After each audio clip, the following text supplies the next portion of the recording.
गडचिरोली जिल्ह्यात दारूबंदी असताना अवैधरित्या छुप्या पद्धतीने दारू विक्री व वाहतूक केली जाते।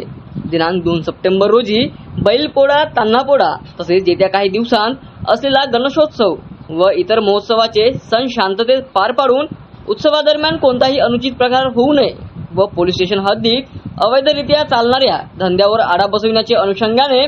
पोलीस अधीक्षक निलोत्पल यांचे अवैध दारू विक्री करणाऱ्यावर अंकुश लावण्याबाबत मिळालेल्या आदेशान्वये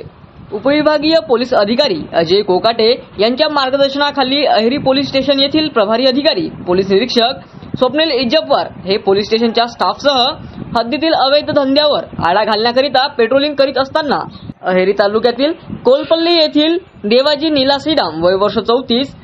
दिलीप रामा पोरतेट वय वर्ष 28, संपत पोच्या आईवार वय वर्ष 38 त्यांच्या राहते घरून देशी विदेशी दारूची अवैध विक्री करीत आहे अशा मिळालेल्या गोपनीय माहितीवरून त्यांच्या राहत्या घरी धाड टाकली।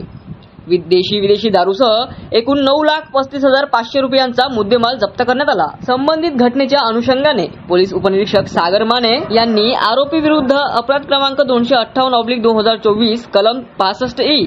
83 महाराष्ट्र दारूबंदी कायद्यान्वये गुन्हा नोंद करण्यात आला आहे। सदरची कारवाई पोलीस अधीक्षक निलोत्पल यांच्या मार्गदर्शनाखाली प्रभारी अधिकारी पोलीस स्टेशन अहेरी पोलीस निरीक्षक यांच्या नेतृत्वात पार पडली।